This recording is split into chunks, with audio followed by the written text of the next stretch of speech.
remember when you have a rod that's positively charged, the electric field will come out like in a cylindrical fashion, right? And to find out the electrical field, we do a Gaussian surface.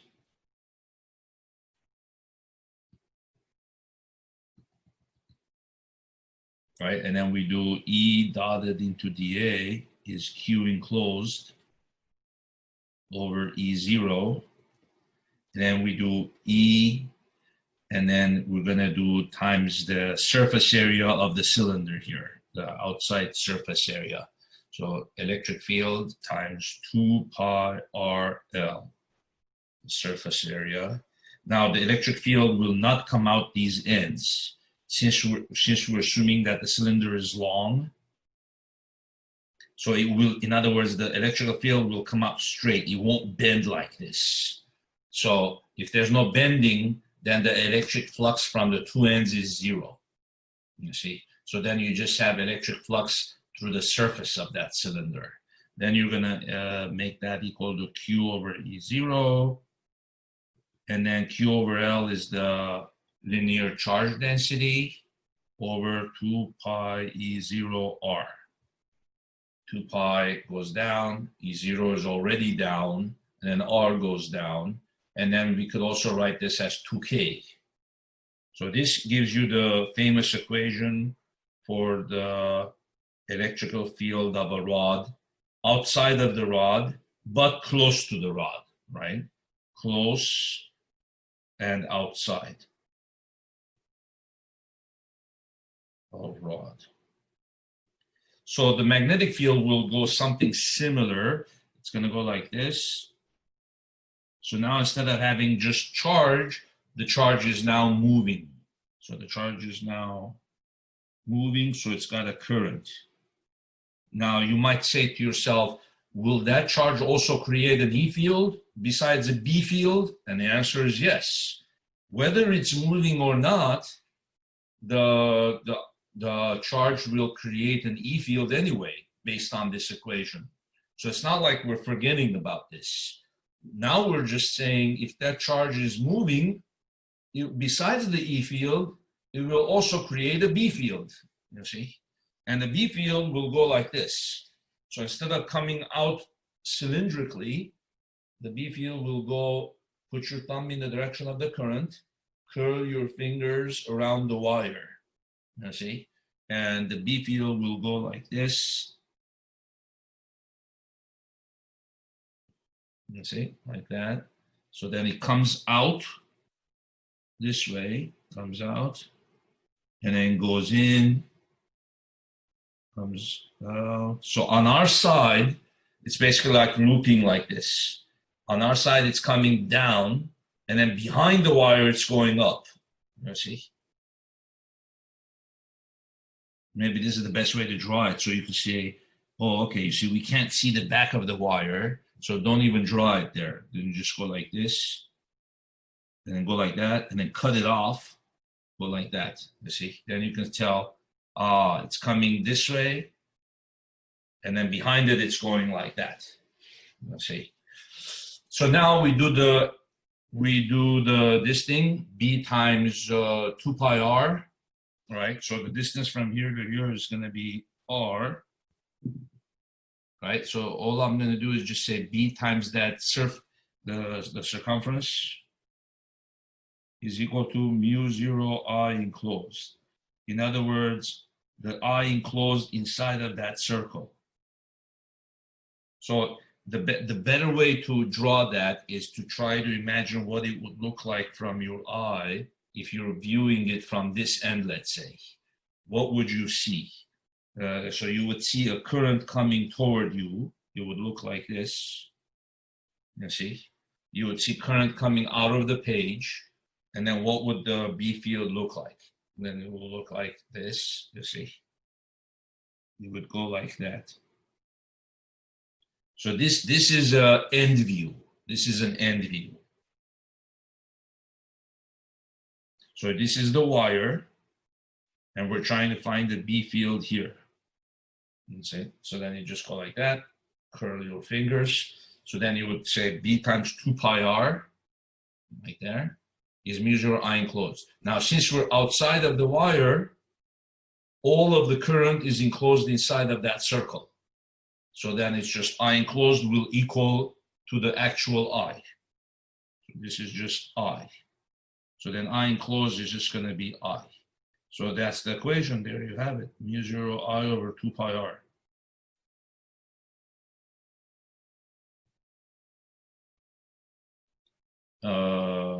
So this is the B field that it will create. And this is the E field that it will create. A wire like that. So it's going to create both of them. You know. So we can kind of see with numbers what that would be like to get an idea. So let's say we had a wire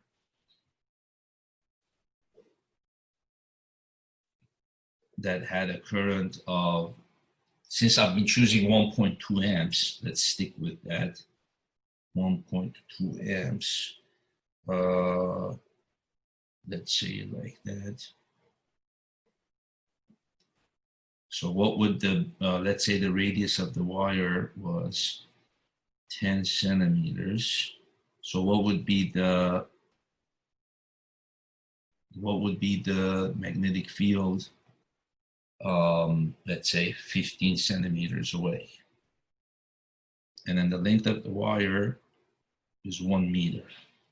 So you see, since the Ampere's law works for close to the wire, if I'm 15 centimeters, that's not that close. But if I make the wire a meter, then that's close to that. So it's kind of relative. What do we mean when we say it only works close?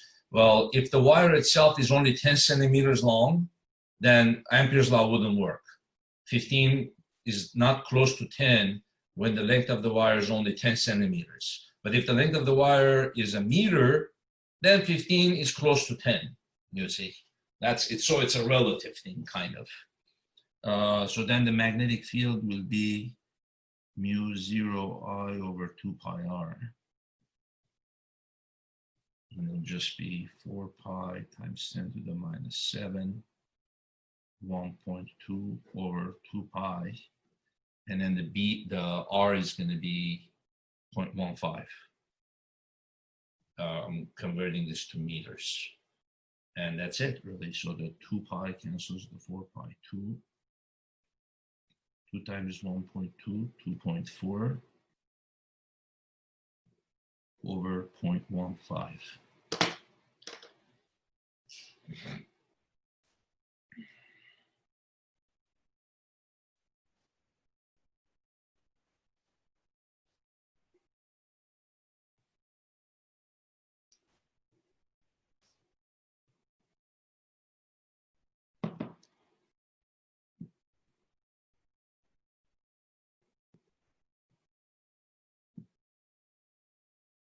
Oh, okay, so that's pretty strong. Hold on.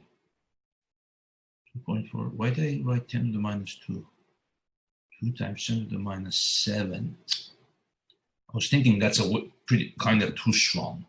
Oh, okay, yeah. So that's 2 times 1.2 is 2.4. 10 to the minus 7. So it's going to be 2.4 divided by 0.15. So 16 times 10 to the minus 7. So we can go 1 back and change that to 10 to the minus 6. So then we can say 1.6 microteslas. That's pretty strong, not too strong. Remember, Earth's field again is 25 to 65 microtesla. So it's comparable to Earth's field, not that much weaker. So about 10 times weaker than Earth's field. Yeah, so it's noticeable. A compass would pick that up. Now, what would its E field be if we wanted to calculate that? And the E field would be 2k lambda over r. Lambda is how much charge is there divided by r. 2 times 9 times 10 to the 9th over R, let's see, 0.15. Now, what would lambda be?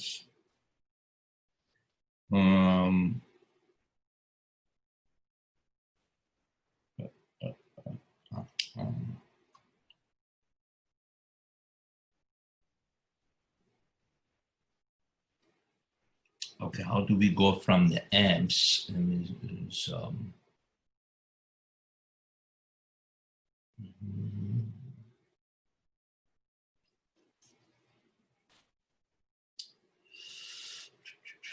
Q over T. Is it going to take to cover?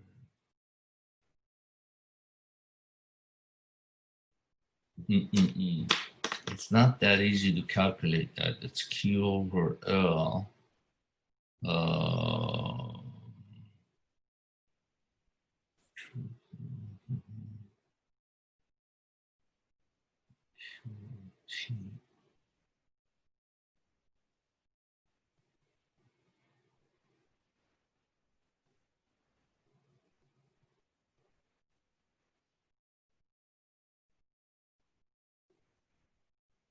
Let me see here.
Is the material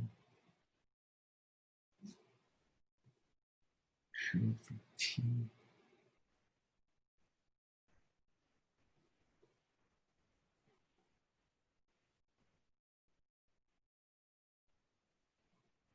Is the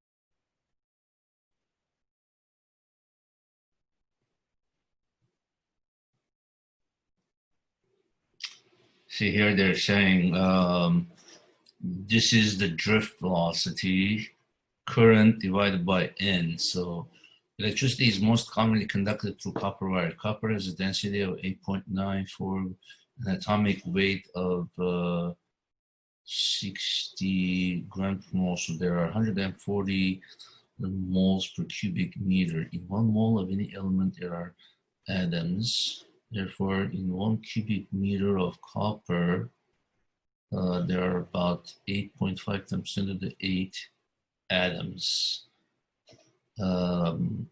Copper has 1 free electron per atom, so N is equal to electrons per cubic meter.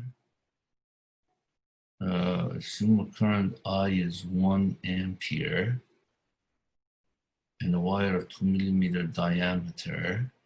The wire has a cross-section area A of the charge of 1 electron. The drift velocity therefore can be N A. This is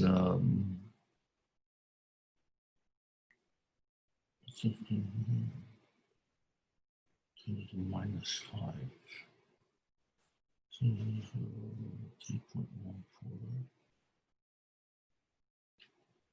1 coulomb per meter.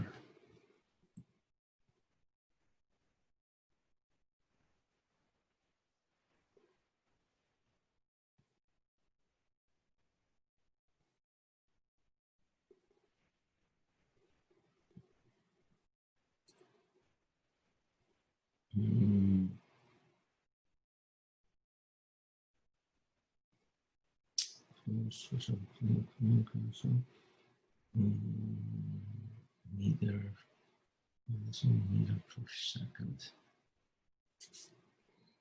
Q over.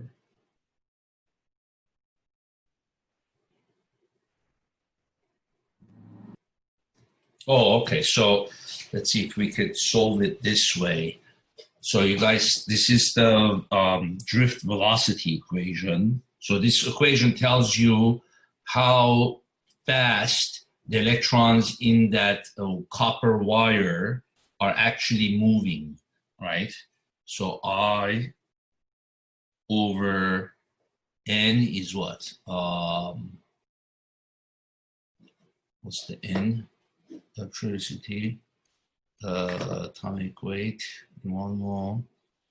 Okay, so therefore, copper has 1 free electron per, so N is equal to electrons per cubic meter. So it's how many electrons there are per cubic meter. And then the A is the surface area of the wire, and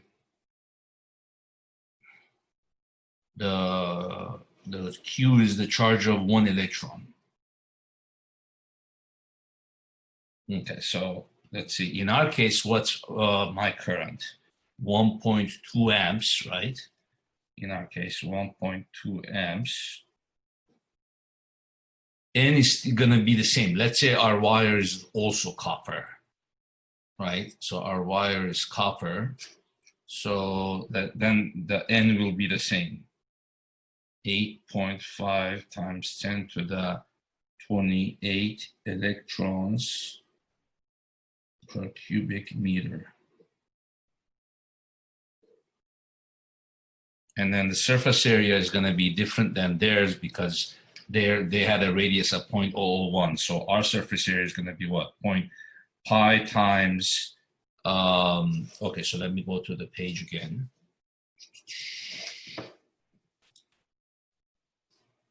So let's see here. Our surface area is going to be pi times whatever our area was, right? 0.1, our radius was 0.1 squared. And this is meter squared. And then times what? Times Q. And then Q is the charge of 1 electron. 1.6 times 10 to the minus 19 coulombs. And then, of course, if we have 1.2 amps, that means coulombs per second. So then what's happening here? Meter squared cancels the meter. So if we do just unit analysis, electrons is not really a unit. Then we just have the coulomb will cancel. And then the meter will go up to the top, and it'll just be meter per second.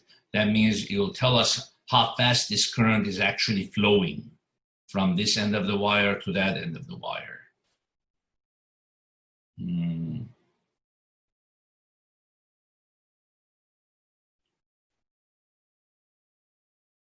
let's see here, BD.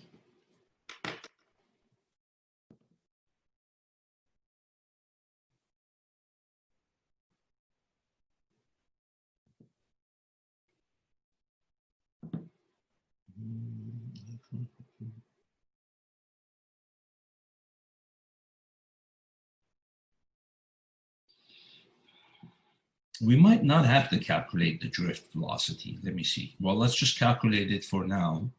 Divided by 8.5, divided by 10 to the power 28, divided by pi, divided by 0.1 squared, divided by 1.6 times 10 to the power 19. Oh, it's very slow. Yeah. It's moving so slow. So then that would be 2.8086 times 10 to the minus 19 meters per second. That's how fast the current is actually flowing through this. Right? So you've kind of noticed this when you plug something into let's say a hair dryer or any machine you have, you plug it into the outlet and it takes a little bit of time for the power to turn on, right? The light to turn on. So that's the amount of time that it takes for the electricity to flow, the current to flow, and actually start the power running, you see. So that's the time from here to here. Do we need to calculate that? Well, here all we really need is what? The total charge that's included here, the total free electrons that are included divided by the length. It's the linear charge density. Then we have already, that will tell us, do we need to know the drift velocity? If we do this, this tells us how many electrons there are per cubic meter, right? And this gives you the area. So if I want to calculate just the charge, the free charge that there is there, divided by the length, how could I do that? Let's see here. Q is going to be what? If I do 8.5 times 10 to the 28 electrons per cubic meter, right? Just do it by unit analysis. Multiply it by the area, meters squared, right? Times the charge per electron, 1.6 times 10 to the minus 19 coulombs per electron. So there's these many free electrons in a copper wire per every cubic meter. They already calculated that on that website. Electrons per cubic meter. Then multiply that by the surface area, and then the meter squared will cancel this, right? And they'll give you electrons will cancel. Well, yeah, they'll give you coulombs per meter. Now, if I multiply that by the length of the cylinder, which is 1 meter, right? The length of my cylinder was 1 meter. There you have it. That will give us the total charge. So you just multiply by the length, and then meter cancel, and then you just have literally coulombs, and that's it. So that is the total charge of the total free charge of the, for any given time, that's how much charge there is here flowing through this length, right? But of course, eventually some of the charge leaves this area, but then another charge enters it. So from here to here, that's how much free electrons there are. So, I mean, it's nice that we calculated the drift velocity, but I don't think we needed it. It's very, very slow. So then if I want to know Q over L, that's the lambda, just divide this by L, and the L is 1 meter, right? So then that's just gonna give you coulombs per meter, right? And that's what we put here to give you the electrical field. Ooh, so let's compare that. What will that be? Ooh, that's going to be actually strong. So a lot of charge. 10 to the 28 electrons. 8.5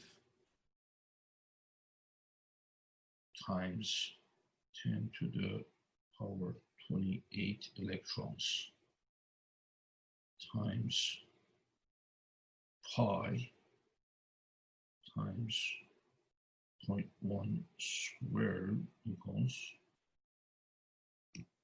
times 1.6 times 10 to the power. Wow, it's huge electric field. So imagine that's the lambda.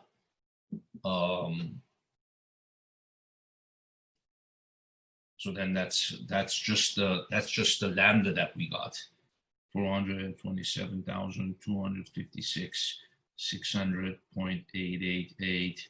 That's coulomb per meter.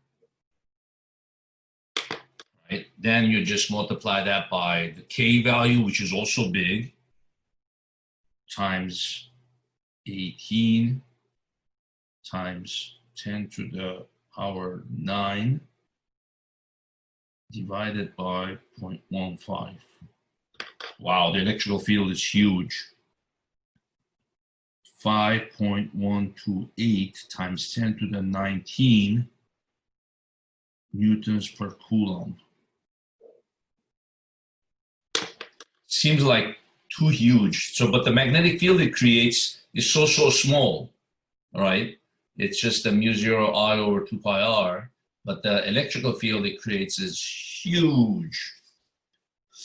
Oh, wow. Well, I mean, we did everything correct. Probably what's unrealistic a little bit is that most wires don't have that much current going through them anyway. And plus, most wires are not 10 centimeters in radius. That's way too thick. That's not a realistic. So most of them are going to be very, very thinner. But it's still going to be a lot, even if this is thin, because these is a lot of electrons per cubic meter.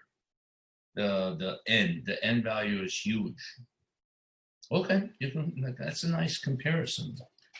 So the electrical field created by a wire then would be a lot stronger than the magnetic field. Okay. Okay, now let's go inside of the wire.